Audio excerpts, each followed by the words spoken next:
Welcome back to the Dean's Data Depot. My name is Jeffrey Dean, and today we will be taking a look at the WNBA Playoffs. The semifinals are already underway in Connecticut and Las Vegas, and will continue tonight with some Game 2 action. The WNBA Playoffs has doubled in size since its inception in 1997. Going from just 4 teams with 2 rounds to now 8 teams and 4 rounds, the playoffs have developed much like the rest of the league over the years. It was changed to its current format in 2016. The structure is as follows. The 2 best teams, Connecticut and Las Vegas, earned byes all the way to the semifinals. The 3rd and 4th seed, Minnesota Lynx and Seattle Storm, earned byes to the 2nd round, while the 5th and 8th seed and the 6th and 7th seed played each other in the 1st round. This year, the Phoenix Mercury defeated the New York Liberty 83-82 as Mizzou made Sophie Cunningham went 6 for 7 behind the arc as the Mercury squeezed out a 1-point win.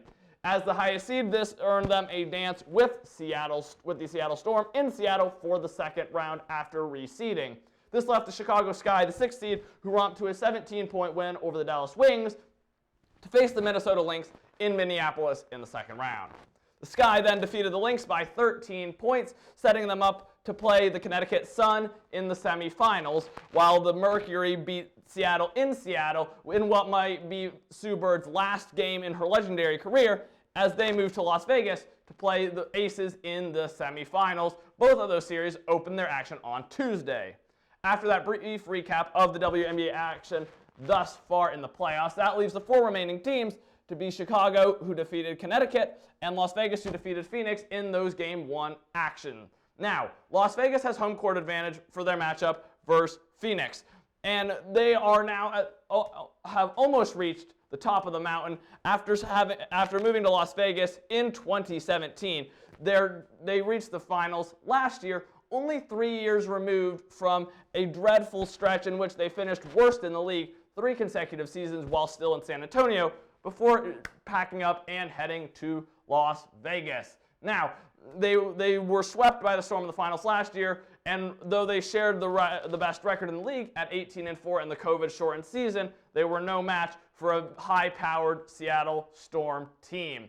Phoenix is the only remaining team to have won a championship trophy, with their trophy room holding 3 of them since Diana Taurasi was taken 1st overall by the club in 2004. Since then, she has led the Mercury to titles in 2007, 2009, and most recently in 2014. The only 2 holdovers from the 2014 title squad, Diana Taurasi and Brittany Griner, the number 1 and number 3 all-time Mercury scorers, respectively. Though this is their first time really seriously competing for a championship in the modern playoff format. So far this season, the 2 teams have played 3 times. Las Vegas taking 2 of those matchups, the first and the most recent one, 84-83 in Phoenix. The Mercury's 1 win came on the road, a 99-90 victory in Vegas. Since 2016, when the playoff format changed, teams that have won the regular season series are 8-2 in the semifinals against the teams that they played. The only exception being when the 3rd-seeded Washington Mystics upset the 2nd-seeded Atlanta Dream to earn a spot in the 2018 WNBA Finals after losing the season series, and then the following year when the Connecticut Sun dropped the regular season series versus the Los Angeles Sparks 2-1, but ultimately ended up sweeping the Sparks in the semifinals. The Dream versus Mystics series led to the only time in the reformatted WNBA playoffs that it was not the 1 versus 2 seed in the finals. All 5 finals have featured the number 1 overall seed, and 3 of the 5 championships have gone to the number 1 seed.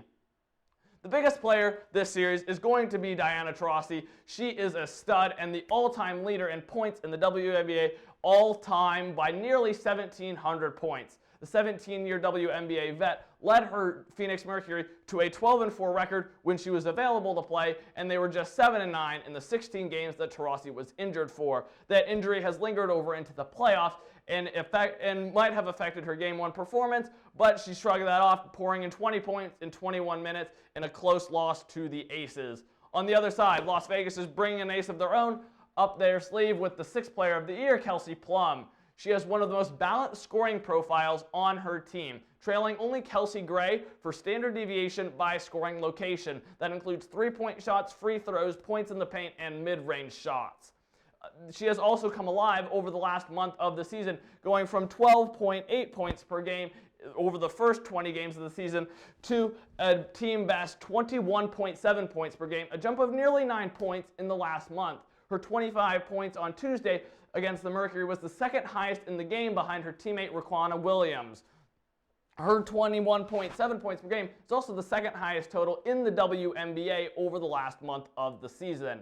Moving now to the other semifinal matchup, the Connecticut Sun versus the Chicago Sky. The Connecticut Sun rolled in to the playoffs on a 14-game win streak and hadn't lost before the Summer Olympic break, a span of nearly 12 weeks before dropping Game 1 on Tuesday. Their 26-6 record earned them the #1 seed in the WNBA, the first time since 2006 that they've sat atop the league. They will take on the 6th-seeded Chicago Sky, who knocked off the Minnesota Lynx in their second round matchup on Sunday on the road in Minneapolis. The Sky own the 4th best road record in the WNBA after Phoenix, Las Vegas, and Connecticut. Coincidence? It's most definitely not. Over the last 5 seasons, 18 of the 20 teams to play in the semifinals were in the top 4 road winning percentages that season. It also stands to figure that up until this season, every team with the best record in the league also had the best road record in the league, dating back to 2012. That year, the Minnesota Lynx had the best record in the league, but the Connecticut Sun had the best record on the road. Isn't it funny? It's all coming full circle now. The Lynx made it to the finals, but ended up losing in 4 games of a best-of-5 series after dropping the deciding games 3 and 4 on the road in Indiana. During the 3 regular season matchups between the two teams, Chicago took 2 of 3 of them back in June, winning by 6 and 10 on the 17th and 19th of June, respectively. As we mentioned before, since the reformatted playoffs, teams who won the regular season series have won the semifinal matchup 80% of the time. As for key players from each team, for the Sun, it is Jonquel Jones, who was voted as league MVP on Tuesday at plus 12.4 point differential when she's on the floor. She leads all players in the league that played in more than 3 games this season. 3 of the other top 5 players in the league to have the top plus minuses belong to her teammates, members of the Connecticut Sun. Among players who played in more than 5 games this year, she is tied for first in win percentage with her teammate Stephanie Jones at 88.9, with the Sun having a 24-3 record with Jones playing. Additionally, she did not play in any of the games that the Sun had against the Sky this season, which may play a factor in how the series continues to progress. For the Sky, the key is going to be Allie Quigley. The 12-year veteran sharpshooter leads the league in 3-point percentage with a minimum of 75 attempts. Furthermore, during the regular season, she had 14 multi-3-point made games this season, and the Sky won 10 of them. This hot 3-point shooting has continued into the playoffs as Quigley has made 3 threes in each of the Sky's first 3 playoff games. Quigley also leads the Sky in total plus-minus and plus-minus per game. The WNBA playoffs continue tonight on ESPN2 with Game 2 in each series tipping off tonight. My name is Jeffrey Dean, and this has been the Dean's Data Depot.